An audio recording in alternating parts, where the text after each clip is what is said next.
السلام علیکم ورحمۃ اللہ وبرکاتہ۔ الحمد للہ رب العالمین والصلاة والسلام علی رسولہ محمد وعلی آلہ واصحابہ اجمعین، اما بعد۔ محترم بزرگوں، حاضرین مجلس، سامعین نظام، آج کے خطبے میں شیخ محترم نے اپنی آنکھوں کی حفاظت کا قرآن اور حدیث کی روشنی میں اس کی اہمیت ہمیں سمجھائی کہ اپنی آنکھوں کو صحیح جگہ پر استعمال کرنا، محرم پر غیر محرم پر ایسی بد نظری سے نہ دیکھنا۔ شیخ محترم نے اپنے خطبے کا آغاز نے الفاظ سے فرمایا، آنکھیں اللہ تعالیٰ کی بڑی نعمت ہیں جو اللہ تعالیٰ نے ہمیں عطا فرمایا۔ اسی کا ذکر اللہ تعالیٰ نے اپنے کلام پاک میں فرماتے ہیں، قل هو الذي انشأكم وجعل لكم السمع والابصار والافئدة قليلا ما تشكرون۔ اے نبی صلی اللہ علیہ وسلم، آپ کہہ دیجیے کہ وہی اللہ ہی جو تمہیں پیدا کیے اور تمہیں سننے کی صلاحیت عطا فرمائی اور اسی طریقے سے دیکھنے کی قوت دی اور سوچنے سمجھنے کے لیے دل عطا فرمایا۔ بہت ہی کم لوگ ایسے ہیں جو ان نعمتوں کا شکر ادا کرتے ہیں۔ تو لہٰذا یہ اللہ تعالیٰ کی بڑی نعمت ہے کہ اللہ تعالیٰ نے ہمیں دو آنکھیں عطا فرمائے جس کے ذریعے سے ہم اس کائنات کو دیکھ پا رہے ہیں۔ اللہ کی بڑی نعمت ہے۔ اسی وجہ سے اللہ تعالیٰ فرماتے ہیں، الم نجعل له عینین، کیا ہم نے ان کے لیے دو آنکھیں نہیں بنائیں یا دو آنکھیں نہیں عطا فرمائیں کہ جس کے ذریعے سے وہ دیکھتے ہیں۔ تو یہ اللہ کی بڑی نعمت ہے، انہیں صحیح جگہ پر استعمال کرنا چاہیے۔ جو اللہ کا حکم ہے اور جہاں پر دیکھنے کا حکم ہے انہی چیزوں کو دیکھیں گے تو ہم اس کا حق ادا کرنے والے بنیں گے، اللہ کا شکر ادا کرنے والے بنیں گے۔ انس بن مالک رضی اللہ تعالیٰ عنہ سے مروی ہے کہ آپ صلی اللہ علیہ وسلم نے فرمایا، اللہ تعالیٰ فرماتے ہیں، جب بندے کو اس کے دو محدود چیزوں سے آزماتا ہوں، اگر وہ اس کے اندر کامیاب ہوتا ہے تو اس کا بدلہ انہیں جنت عطا کیا جاتا ہے۔ ابن حجر رحمۃ اللہ علیہ اس کی تفسیر فرماتے ہیں، اس کے دو محدود چیزیں اس کی دو آنکھیں ہیں، یعنی ان دو آنکھوں کو صحیح جگہ پر استعمال کرتا ہے۔ جن چیزوں کا اللہ نے دیکھنے کا حکم دیتا ہے ان چیزوں کو دیکھتا ہے اور جن چیزوں سے منع فرماتا ہے ان چیزوں سے رکا رہتا ہے، تو میرے محترم بزرگوں اس کا بدلہ اللہ تعالیٰ سے جنت عطا فرماتے ہیں۔ اسی وجہ سے اللہ تعالیٰ مومنین کے لیے قرآن پاک میں کے اندر حکم فرماتے ہیں، قل للمؤمنین یغضوا من ابصارهم ويحفظوا فروجهم ذلك ازکیٰ لهم ان اللہ خبیر بما یصنعون۔ اے نبی صلی اللہ علیہ وسلم، آپ کہہ دیجئے ایمان والوں کو کہ وہ اپنی نظروں کو نیچی رکھے اور اسی طریقے سے اپنے شرمگاہوں کی حفاظت کرے، یہ ان کے لیے بہتر ہے، یہ ان کے لیے پاک دامانی کا ذریعہ ہے، اور اللہ تعالیٰ ہمارے ہر عمل کو جانتے ہیں، اللہ تعالیٰ کو خبر ہے۔ تو لہٰذا میرے محترم بزرگوں، اپنے آنکھوں کی حفاظت کرنا بہت ہی ضروری ہے، اور یہ آنکھوں کی حفاظت یہ گویا کہ اللہ تعالیٰ سے ڈرنے کا ایک ذریعہ ہے۔ جو بندہ اللہ سے ڈرتا ہے وہ اپنی آنکھوں کی حفاظت فرماتا ہے، اسے بے جا یعنی حرام چیزوں کو نہیں دیکھتا۔ یہ گویا کہ علامت ہے کہ اپنی آنکھوں کی حفاظت کرنا یہ اللہ سے ڈرنے کی ایک علامت ہے۔ حضرت جریر رضی اللہ تعالیٰ عنہ کی روایت ہے کہ آپ نے پوچھا، اللہ کے رسول صلی اللہ علیہ وسلم، اس نظر کا کیا ہوا جو اچانک پڑ جاتی ہے؟ تو پھر آپ صلی اللہ علیہ وسلم نے فرمایا، اپنی نظر کو پھیر لیا کرو۔ اسی وجہ سے جو سڑک پر چلتے پھرتے اگر اچانک پہلی نظر پڑ گئی تو اس کا معاوضہ تو اس کے بارے میں نہیں پوچھا جائے گا، وہ معاف ہے۔ ہاں، اس نظر کو لمبی کرنا تو پھر اس کے بارے میں پکڑا جائے گا۔ اسی وجہ سے علی رضی اللہ تعالیٰ عنہ کا صلی اللہ علیہ وسلم فرمایا کہ اپنی نظر کو لمبی نہ کیا کرو، یعنی نظر کے بعد نظر دیکھنا۔ تو میرے محترم بزرگوں، اس کے لیے اس سے حفاظت کرنا، اپنی نظر کو پھیر لینا یہ بہت ہی ضروری ہے۔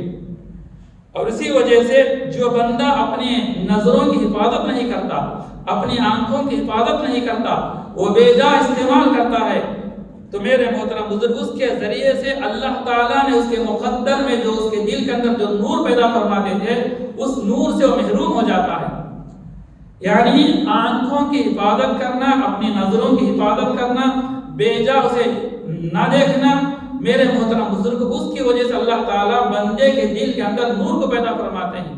تو بندے کا نور بندے کا دل نورانی بنتا ہے اس کی آنکھوں کی حفاظت کی وجہ سے، بجائے اس کے اگر اس اپنی آنکھوں کی حفاظت نہیں کرتا، اپنے نظروں کی حفاظت نہیں کرتا تو میرے محترم بزرگ اس کی وجہ سے اس کے دل کے اندر اس کا دل سیاہ ہو جاتا ہے۔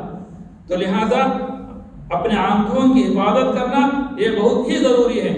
اسی وجہ سے اللہ تعالیٰ فرماتے ہیں اللہ نور السماوات والارض، یعنی جب ہم اللہ تعالیٰ کے منع کیا ہوا چیزوں سے اپنی حفاظت فرماتے ہیں تو اللہ تبارک و تعالیٰ جو نور ہی اس نور کو انسانوں کے دلوں کے اندر میں پیدا فرماتے ہیں اور انسان کو نورانی بناتے، اس کے چہرے کے اندر سے نور چمکتا ہے، اس کے چہرے کو نورانی بناتے ہیں۔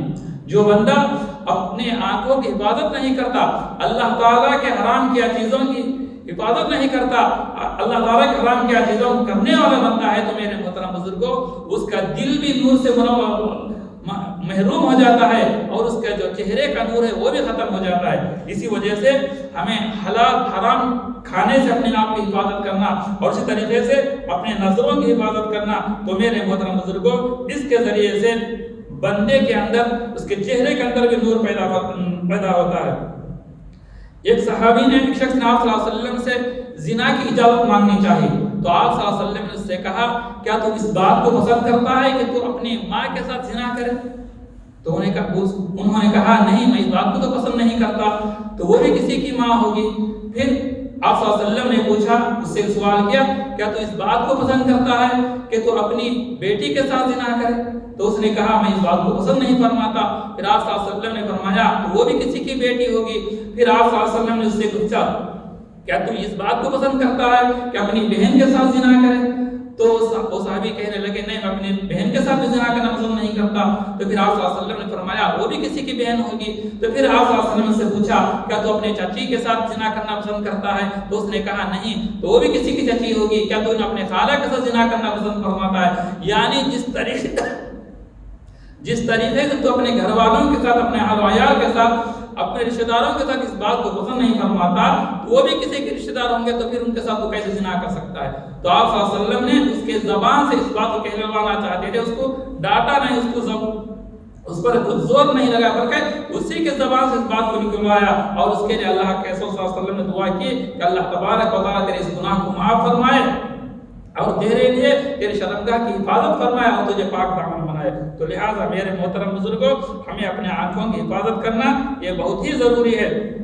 جب ہم اپنے آنکھوں کی حفاظت کریں گے تو میرے محترم بزرگوں، اور یہ عمل کے مخلص ہونے کی بھی ایک علامت ہے، یعنی جو بندہ اللہ تعالیٰ کے جو عمل کرتا ہے تو اس کے اخلاص کا بھی ایک سبب ہے کہ جب بندہ اپنے آنکھوں کی حفاظت کرتا ہے تو اس کے لیے وہ اپنے عمل کے اندر مخلص یعنی اللہ تعالیٰ کے لیے کرتا ہے۔ تو جیسے کہ یوسف علیہ السلام نے اپنے آنکھوں کی حفاظت فرمائی تو اللہ تبارک و تعالیٰ نے ان کی اس گناہ کا مبتلا ان کی حفاظت فرمائی۔ اس لیے اللہ تعالیٰ فرماتے ہیں وَالَّذِينَ جَاهَدُوا فِينَا لَنَهْدِيَنَّهُمْ سُبُلَنَا، یعنی جو بندہ اپنے آپ کو حفاظت کرنے کی کوشش کرتا ہے، گناہوں سے بچنے کی کوشش کرتا ہے اور اللہ تعالیٰ کے حکم پر عمل کرنے کی کوشش کرتا ہے تو اللہ تبارک و تعالیٰ اس کے لیے مددگار بن جاتے ہیں، اس کے عمل کو آسان کرتے ہیں اور اس کے لیے اس کی گناہوں سے بچنے کے لیے بھی اس کے لیے مددگار بنتے ہیں اور اعمال صالحہ کے اندر آگے بڑھنے کے لیے اس کے لیے کیا ہے مددگار بنتے ہیں۔ اور جو بندہ اللہ تعالیٰ سے بے نیاز ہو جاتا ہے یعنی پرواہ نہیں کرتا تو اللہ تبارک و تعالیٰ اس کی پرواہ نہیں کرتے تو گناہوں کے اندر مبتلا ہوتا چلا جاتا ہے۔